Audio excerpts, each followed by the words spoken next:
ಕೆಲವೊಂದಷ್ಟು ಜನ ಗಂಡ ಹೆಂಡ್ತಿರು ಮಾಡೋ ತಪ್ಪೇನೆಂದರೆ ಬೇರೆಯವ್ರ ಎದುರಿಗೆ ಈಸಿಯಾಗಿ ಗಂಡನ ಹೆಂಡ್ತಿನ ಈಸಿಯಾಗಿ ಬಿಟ್ಕೊಟ್ಬಿಡ್ತಾರೆ. ಕಾಮಿಡಿ ಪೀಸ್ ಥರ ಮಾಡೋದು, ಕಾಲು ಎಳೆಯೋದು, ಲೆಕ್ಕಕ್ಕೆ ಇಲ್ಲ ಅನ್ನೋ ಥರ ಮಾಡೋದು, ಆ ಥರ ಮಾತಾಡ್ತಾರೆ.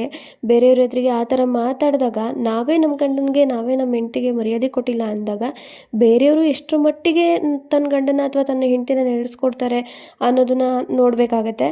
ತಮ್ಮ ಫ್ಯಾಮಿಲಿಗೋಸ್ಕರ ಹಗಲು ರಾತ್ರಿ ದುಡಿಯೋ ಗಂಡ ಇಡೀ ಫ್ಯಾಮಿಲಿನ ಬಿಟ್ಟು ನಿಮ್ಮ ಫ್ಯಾಮಿಲಿಗೋಸ್ಕರ ಮೀಸಲಾಗಿರೋ ಒಂದು ಹೆಂಡ್ತಿ ನೀವೇ ಬಿಟ್ಕೊಟ್ಬಿಟ್ರೆ ಆ ಫ್ಯಾಮಿಲಿ ಅಥವಾ ಆ ಸಂಬಂಧಕ್ಕೆ ಅರ್ಥನೇ ಇರೋದಿಲ್ಲ.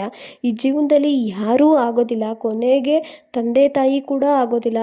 ಆಗೋದೇ ಗಂಡನಿಗೆ ಹೆಂಡ್ತಿ, ಹೆಂಡ್ತಿಗೆ ಗಂಡ. ಯಾವತ್ತೂ ಶಾಶ್ವತವಾದ ಸಂಬಂಧ ಅಂದರೆ ಅದು ಗಂಡ ಹೆಂಡ್ತಿ ಸಂಬಂಧ. ಸೊ ಹಾಗಾಗಿ ಯಾವುದೇ ಕಾರಣಕ್ಕೂ ಎಂಥದ್ದೇ ಸಿಚುವೇಶನ್ ಬರಲಿ ನಾನು ಇದ್ದೀನಿ ಅನ್ನೋ ಧೈರ್ಯ ತುಂಬಬೇಕೇ ಹೊರತು ನನ್ನ ಗಂಡನ ಕೈಲಿ ಏನೂ ಆಗಲ್ಲ, ನನ್ನ ಹೆಂಡ್ತಿ ಕೈಲಿ ಏನೂ ಆಗಲ್ಲ, ಅವಳು ಹಾಗೆ ಅವಳು ಹಿಂಗೆ ಅಥವಾ ಅವ್ನು ಹಿಂಗೆ ಅವ್ನು ಹಂಗೆ ಅನ್ನೋ ಥರ ಮಾತಾಡಬಾರ್ದು. ನಮ್ಮ ಮಧ್ಯೆ ಎಷ್ಟೇ ನೋವಿರಲಿ, ಎಷ್ಟೇ ಸಾಲ ಕಮಿಟ್ಮೆಂಟು ಏನೇ ಇರಲಿ, ನೋಡಿದವ್ರು ಹೇಳಬೇಕು ಅಪ್ಪ ತುಂಬ ಚೆನ್ನಾಗಿದ್ದಾರೆ ಆ ಹೆಣ್ಮಗಳು, ತುಂಬ ಚೆನ್ನಾಗಿದ್ದಾರೆ ಗಂಡ ಹೆಂಡ್ತಿ, ಆ ಥರ ಇರಬೇಕು ನಮ್ಮ ಸಂಬಂಧ.